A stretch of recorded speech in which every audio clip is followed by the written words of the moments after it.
dengan ibu jarinya. Dan tinggallah ibu jari tangan kanan. Maka disudahilah pemotongan kuku itu dengan ibu jari tangan kanan tadi. Sesungguhnya diumpamakan, tapak tangan yang satu diletakkan di atas tapak tangan yang lain, sehingga anak-anak jari itu menjadi seperti orang-orang dalam satu lingkaran, supaya jelaslah susunannya. Perumpamaan yang demikian adalah lebih utama daripada perumpamaan meletakkan tapak tangan yang satu atas punggung tapak tangan yang lain, atau meletakkan punggung tapak tangan yang satu atas punggung tapak tangan yang lain. Karena yang demikian tidaklah menurut yang dikehendaki oleh sifat dari kejadian manusia. Adapun anak-anak jari kaki, maka yang lebih utama pada saya, kalau tidak ada riwayat yang dinukilkan tentang itu, ialah dimulai dengan kelingking kaki kanan dan disudahi dengan kelingking kaki kiri, seperti pada menyelang-nyelangi air pada wudhu. Karena segala maksud yang telah kami sebutkan pada tangan dahulu, tidaklah diperoleh di sini, sebab tak ada telunjuk pada kaki. Dan anak-anak jari kaki itu adalah dalam keadaan satu baris yang terletak di atas lantai tanah. Maka dimulailah dari pihak yang kanan. Karena mengumpamakannya sebagai suatu lingkaran dengan meletakkan tumit yang satu di atas tumit yang satu lagi, tidaklah sesuai dengan alam kejadian manusia. Lain halnya dengan dua tangan. Titik-titik halus dalam susunan ini adalah terbuka dengan nur kenabian dalam sekejap mata. Hanya lamanya kepayahan menimpa kita. Kemudian kalau kita ditanyakan mengenai permulaan dari susunan mengenai hal yang tersebut di atas, maka kadang-kadang tidaklah ia terlintas bagi kita. Apabila kami sebutkan perbuatan Nabi Shallallahu Alaihi Wasallam dan susunan dari perbuatan itu, kadang-kadang memudahkan bagi kita dengan pertolongan Nabi Shallallahu Alaihi Wasallam dengan kesaksian hukum dan peringatannya kepada maksud, akan pemahaman maksud. Janganlah kita menyangka bahwa segala perbuatan Nabi Shallallahu Alaihi Wasallam dalam segala gerak-geriknya adalah di luar timbangan, hukum dan tata tertib. Tetapi seluruh pekerjaan yang berdasarkan kepada usaha ikhtiar, yang telah kami sebutkan itu, yang ragu-ragu orang yang mengerjakannya, di antara dua macam atau beberapa macam, maka adalah Nabi Shallallahu Alaihi Wasallam tidak mengerjakan suatu macam tertentu dengan kesepakatan. Tetapi adalah dengan pengertian yang menghendaki untuk dikerjakan dan diutamakan. Maka melepaskan begitu saja dengan menyia-nyiakan, sebagaimana yang biasa terjadi, adalah sifat hewan. Dan membatasi segala gerak-gerik dengan mempertimbangkan segala arti yang terkandung di dalamnya, adalah sifat bagi wali-wali Allah. Dan manakala gerak-gerik dan gurisan hati manusia itu lebih mendekati kepada pembatasan dan lebih jauh daripada kelengahan dan pengabaian, maka adalah derajat manusia itu sudah lebih banyak mendekati kepada derajat nabi-nabi dan wali-wali. Dan adalah dekatnya kepada Allah Azza wa Jalla lebih nyata lagi. Karena orang yang dekat kepada Nabi Shallallahu Alaihi Wasallam ialah orang yang dekat kepada Allah Azza wa Jalla. Dan orang yang dekat kepada Allah, tak boleh tidak adalah dia yang dekat. Maka yang dekat daripada yang dekat itu, adalah lebih dekat dibandingkan dari orang lain. Maka kita berlindung dengan Allah, bahwa ada genggaman gerak-gerik kita dan tetap tenang kita di dalam tangan setan dengan godaan hawa nafsu. Ambillah ibarat mengenai pembatasan gerak-gerik dengan Nabi Shallallahu Alaihi Wasallam memakai celak, maka sesungguhnya Nabi Shallallahu Alaihi Wasallam adalah memakai celak pada matanya yang kanan 3 kali dan pada matanya yang kiri 2 kali. Dimulai Nabi dengan yang kanan, adalah karena mulianya. Dan berlebih kurang kiranya itu di antara 2 mata, supaya jumlahnya menjadi ganjil 3 pada mata kanan dan 2 pada kiri. Karena ganjil itu lebih utama daripada genap. Bahwa Allah Ta'ala itu ganjil esa, menyukai yang ganjil. Maka tidak layaklah perbuatan hamba itu terlepas daripada kesesuaian dengan sesuatu dari sifat-sifat Allah. Dari itulah disunatkan ganjil pada istinja.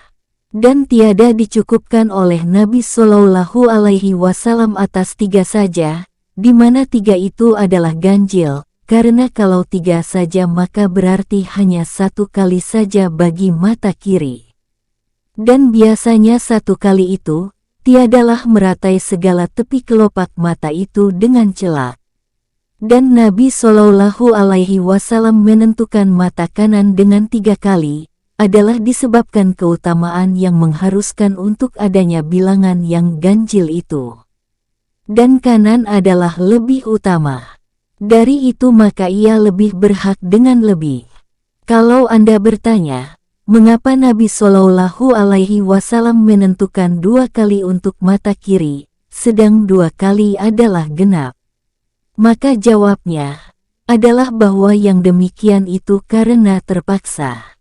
Karena jikalau untuk tiap-tiap mata dibuat ganjil, maka jadilah jumlahnya genap. Karena ganjil bersama ganjil menjadi genap, dan menjaganya supaya ganjil dalam jumlah perbuatan, di mana perbuatan itu berada di dalam suatu perkara, adalah lebih disukai daripada memeliharanya pada satu-satu. Karena itu pula, ada paham yang berpendapat, yaitu, supaya diletakkan celak itu pada tiap-tiap mata 3 kali, dikiaskan, dianalogikan kepada wudhu. Pendapat ini dinukilkan dalam pendapat yang benar, dan adalah pendapat ini lebih utama. Jikalau aku teruskan pemeriksaan secara mendalam, pengertian-pengertian yang halus dari perbuatan-perbuatan yang dijaga oleh Nabi Shallallahu Alaihi Wasallam di dalam segala gerak-geriknya, maka akan panjanglah urusannya. Dari itu kiaskanlah dengan apa yang telah Anda dengar, akan apa yang belum Anda dengar.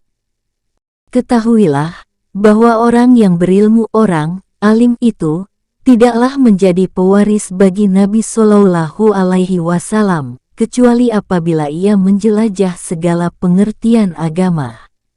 Sehingga tidak ada di antara dia dan Nabi Shallallahu Alaihi Wasallam, melainkan 1 tingkat saja, yaitu tingkat kenabian. Itulah tingkat yang memisahkan di antara pewaris dan orang yang diwarisi. Karena yang diwarisi itu, ialah orang yang mempunyai harta, bekerja untuk memperoleh harta dan yang menguasai akan harta itu. Dan pewaris ialah orang yang tidak berusaha memperoleh harta dan tidak menguasainya, tetapi harta itu berpindah kepadanya dan diterimanya sesudah harta itu menjadi haknya. Maka pengertian-pengertian yang seperti ini, serta mudah memahaminya, dibandingkan dengan segala yang tersembunyi dan rahasia, tidaklah dapat diperoleh sendiri pada permulaannya, selain oleh nabi-nabi. Dan tidaklah terus dapat dipahami sendiri setelah ajaran dari nabi-nabi itu sampai, selain oleh para ulama, di mana mereka itu adalah pewaris daripada nabi-nabi as. Keenam dan ketujuh, lebihan pusat dan ujung kemaluan. Adapun pusat maka dipotong pada waktu mulai lahir. Adapun penyucian dengan khitan, maka adalah adat kebiasaan Yahudi pada hari ke-7 dari kelahiran. Dan menyalahi dengan Yahudi itu dengan mengemudiankan penghitanan sampai kepada masa tanggalnya gigi susu anak-anak, adalah lebih disukai dan lebih menjauhkan daripada bahaya.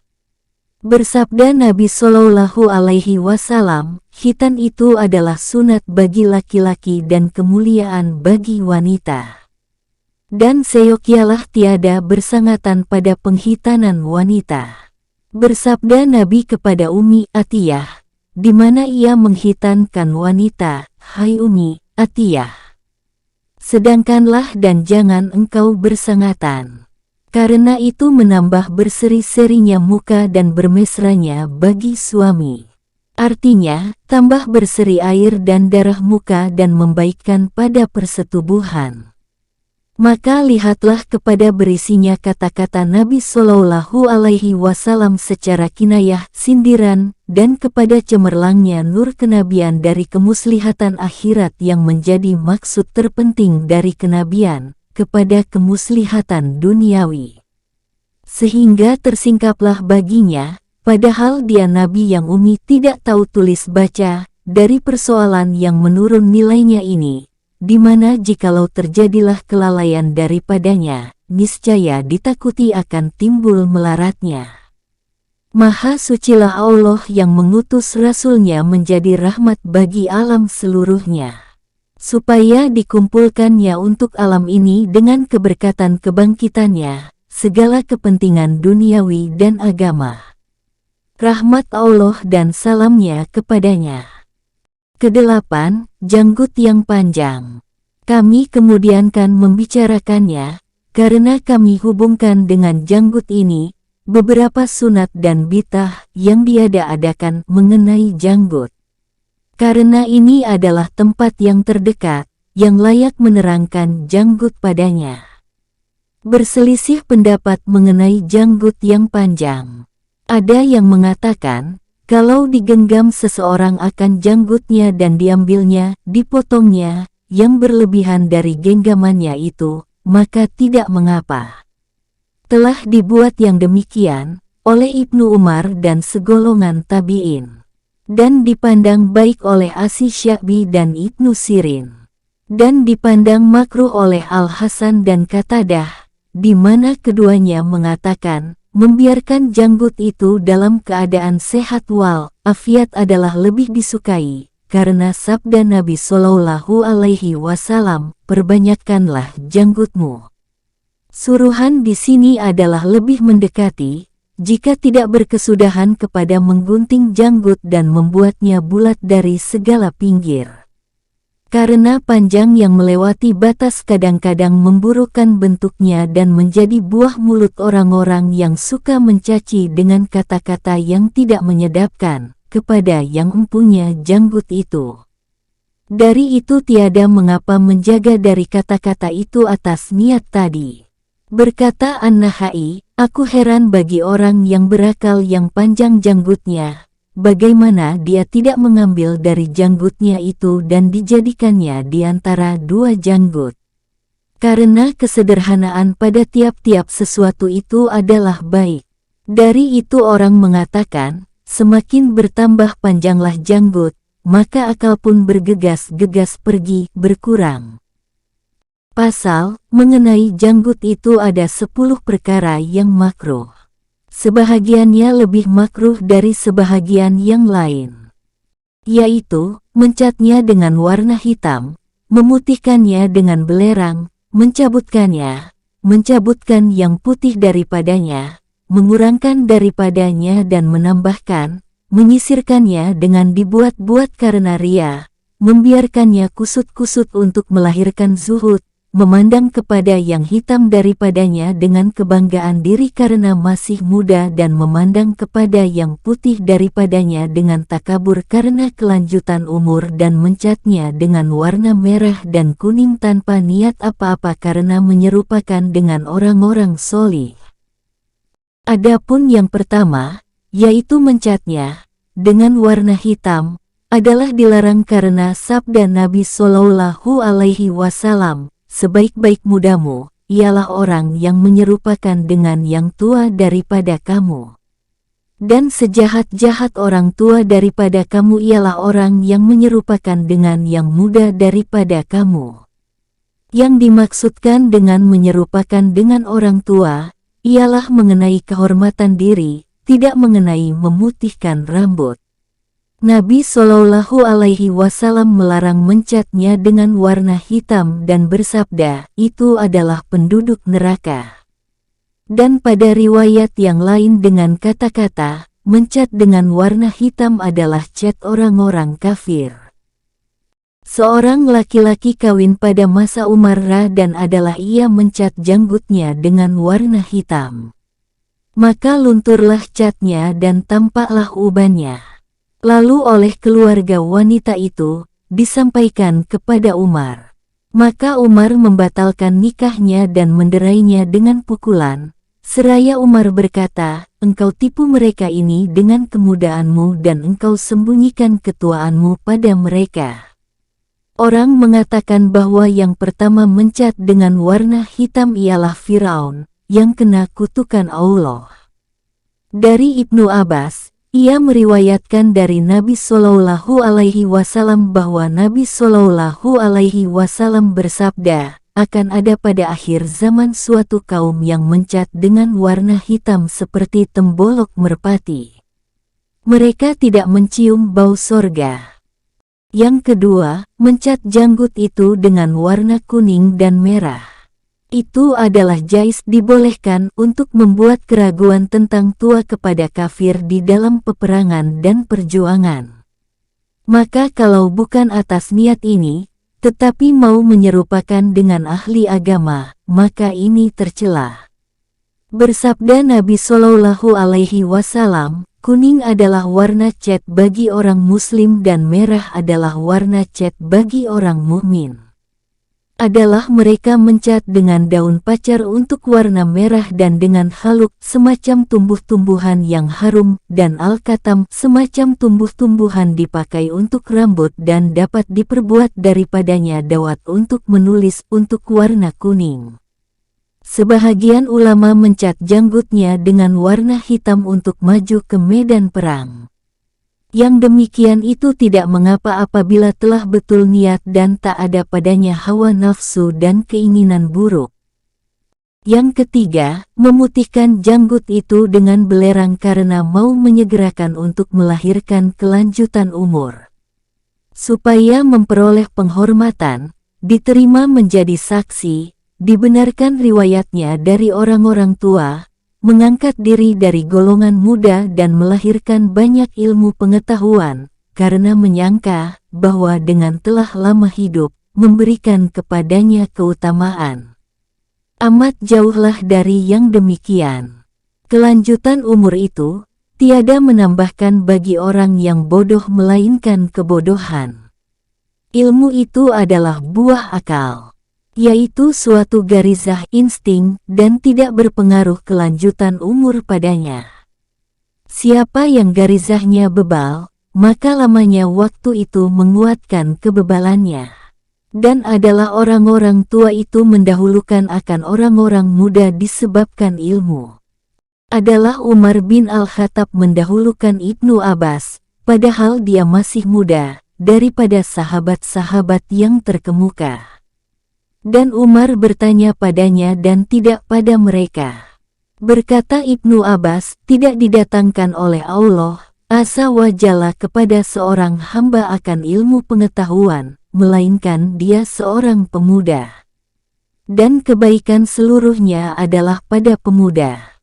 Lalu Ibnu Abbas membaca firman Allah Azza wa Jalla, mereka berkata, kami dengar seorang pemuda yang menyebut-nyebut menista Tuhan-Tuhan itu, namanya Ibrahim. S21 Al-Anbiya, ayat 60. Dan firman Allah Ta'ala, sesungguhnya mereka itu adalah pemuda-pemuda yang beriman kepada Tuhannya dan kami tambahi mereka dengan petunjuk. S18 Al-Kahfi ayat 13. Dan firman Allah Ta'ala, dan kami berikan kepadanya hikmah kebijaksanaan ketika dia masih kanak-kanak. S19 Maryam ayat 12. Anas pernah berkata, telah wafat Rasulullah dan tidak ada pada kepalanya dan pada janggutnya 20 helai rambut putih. Maka ditanyakan kepadanya, hai Abu Hamzah, sudah tuakah dia? Maka menjawab Anas, tiada diberi oleh Allah kepadanya kekurangan dengan tua. Kemudian ditanyakan lagi, adakah tua itu suatu kekurangan? Menjawab Anas, semua kamu tiada menyukai tua. Diceritakan orang, bahwa Yahya bin Aqsam diangkat menjadi hakim Qatli ketika berumur 21 tahun. Maka bertanyalah kepadanya seorang laki-laki di dalam majelis dengan maksud hendak memberi malu kepada Yahya disebabkan umurnya masih kecil, berapakah umur Qatli? Kiranya Allah memberi pertolongan kepadanya. Maka menjawab Yahya, seperti umur Attab bin Asyad ketika diangkat oleh Rasulullah menjadi amir dan Qatli Makkah.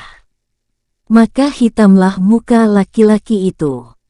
Diriwayatkan dari Malik, bahwa ia berkata, saya baca di dalam sebahagian kitab-kitab, janganlah tertipu kamu oleh janggut karena kambing jantan pun berjanggut.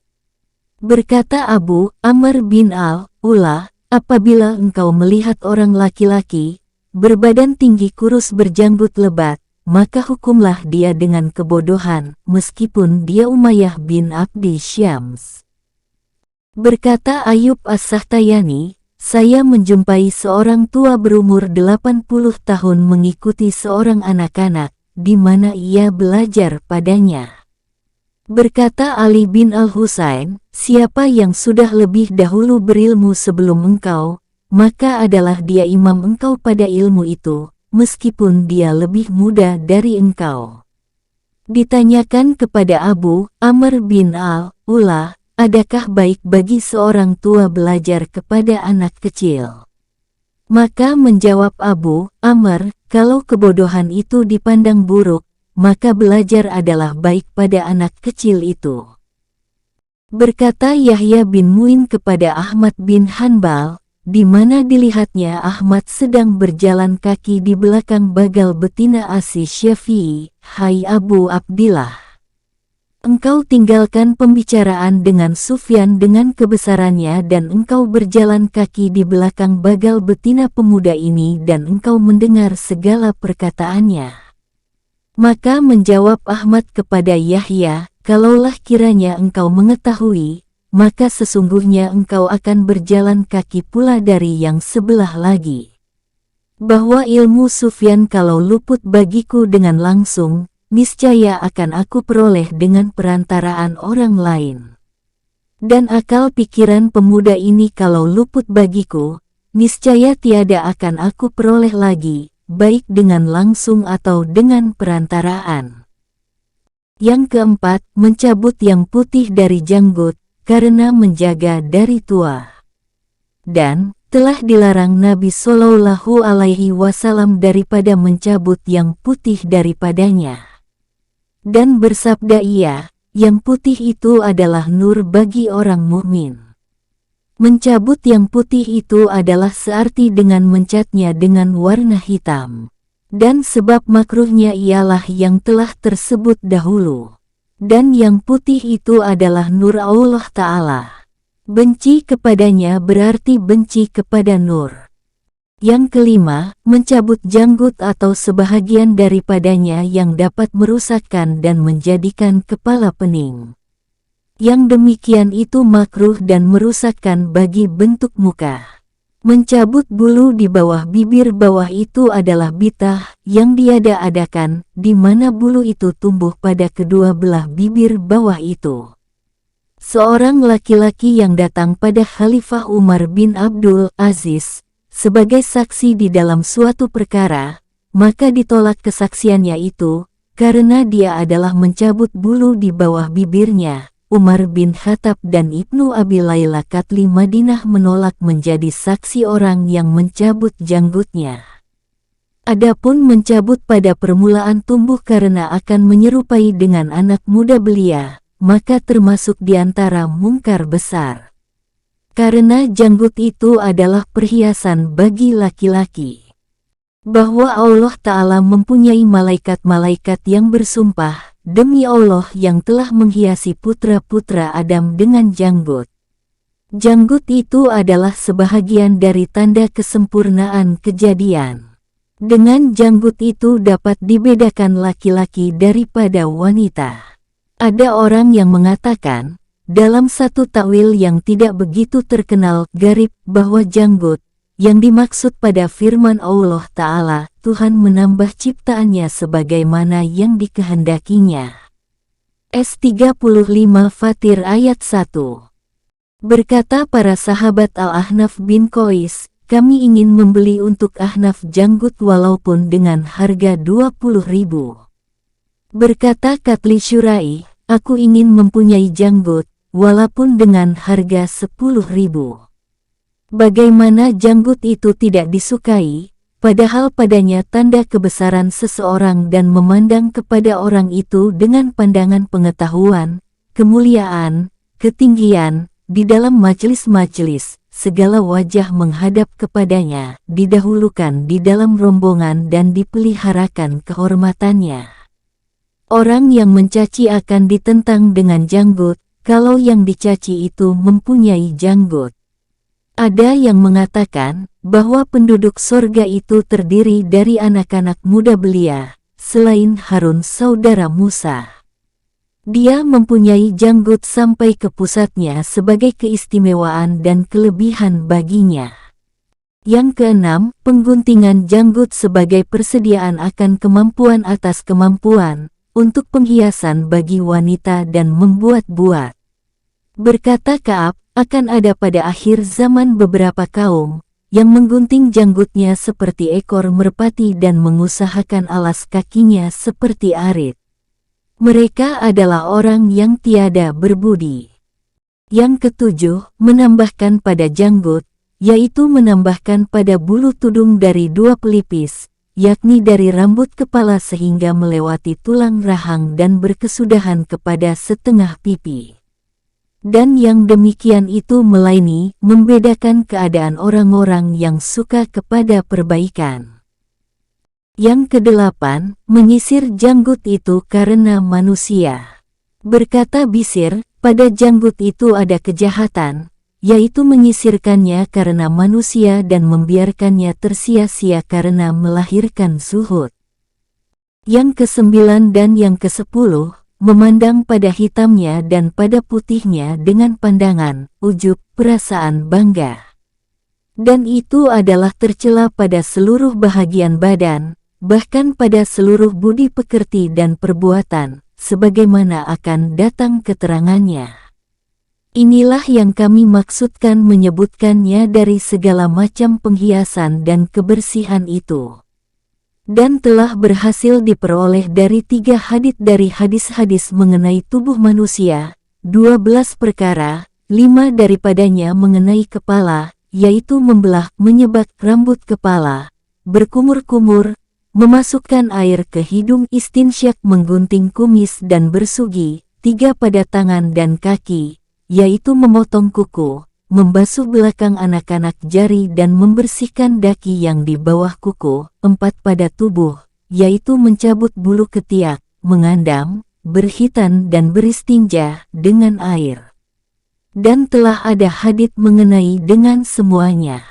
Apabila adalah maksud kitab ini membentangkan kesucian zahiriyah, bukan kesucian batiniyah, maka kami cukupkan hingga ini saja. Dan hendaklah dipahami bahwa semua yang jijik dan kotoran pada batin yang wajib dibersihkan, adalah lebih banyak daripada dapat dihinggakan. Dan akan datang penjelasannya pada rubu, yang membinasakan, serta memperkenalkan jalan-jalan menghilangkannya dan mensucikan hati daripadanya insya Allah, Azza wa Jalla, Allah yang maha mulia dan maha besar. Telah tamat kiranya kitab rahasia bersuci dengan pujian kepada Allah dan dengan pertolongannya.